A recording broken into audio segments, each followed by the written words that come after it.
Hello, everyone, and welcome back to Financial Market Insights for Traders.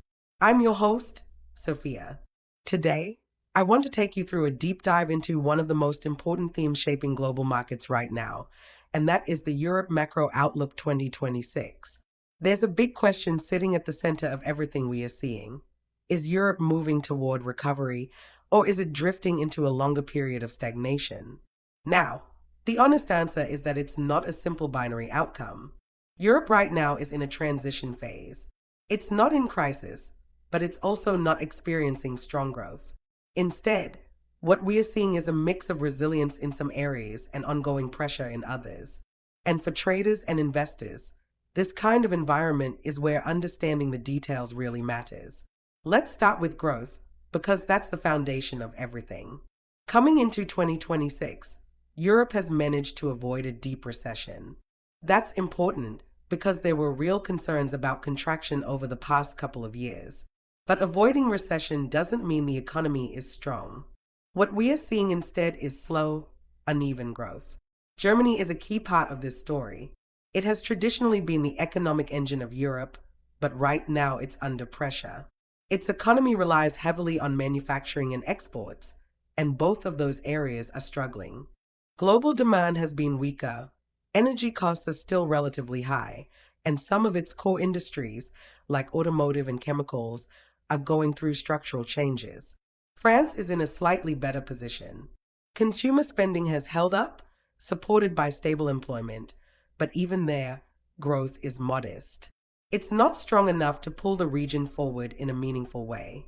Then you have Southern Europe, where countries like Spain, Italy, and Greece are performing better. Tourism has been strong, and EU recovery funds are supporting investment. But these economies, while growing faster, are not large enough to offset the weakness in bigger economies like Germany. So what you end up with is what I'd call a patchwork recovery. And that's really the defining characteristic of the Europe Macro Outlook 2026.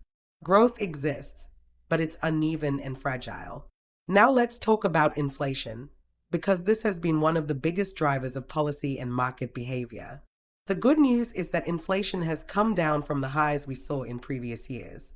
Energy prices have stabilized, and supply chains are no longer as disrupted. That has helped bring headline inflation lower. But inflation hasn't disappeared. It's still there, particularly in services. And one of the main reasons for that is wages.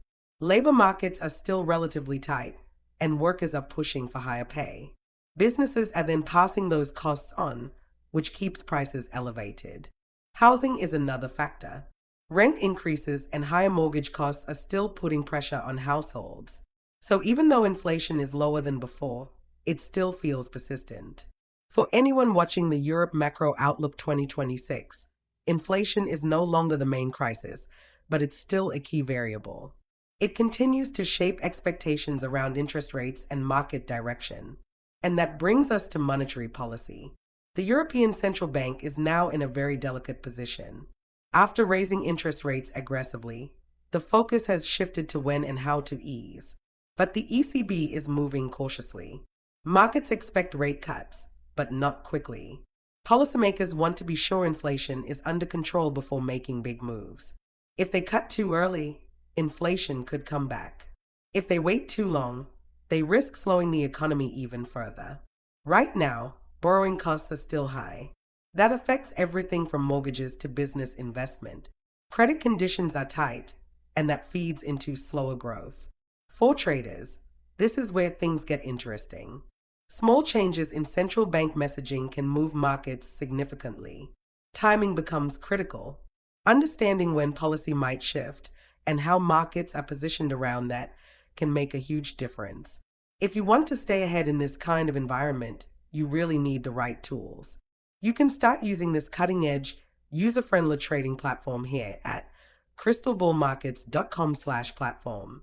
It's designed to help you track macro trends and respond quickly with better clarity. Now let's move to the labor market, because this is one of the more positive areas in Europe right now. Unemployment remains relatively low, and that has helped support consumer spending.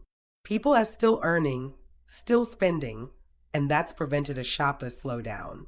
But there's a deeper issue here. Europe's population is aging. The workforce is shrinking in many countries, and labor shortages are becoming more noticeable. Sectors like healthcare, construction, and technology are already feeling the strain.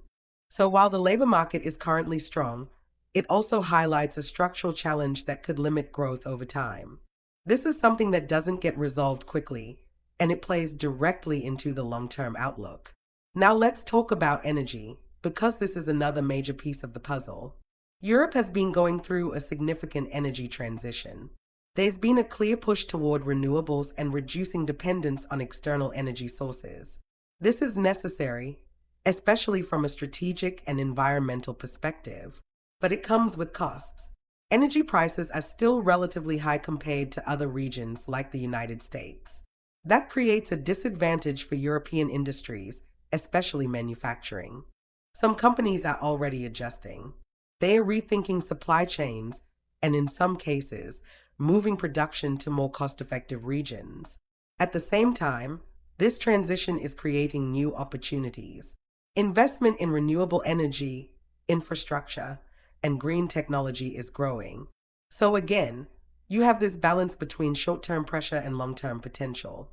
Fiscal policy is another important factor to consider.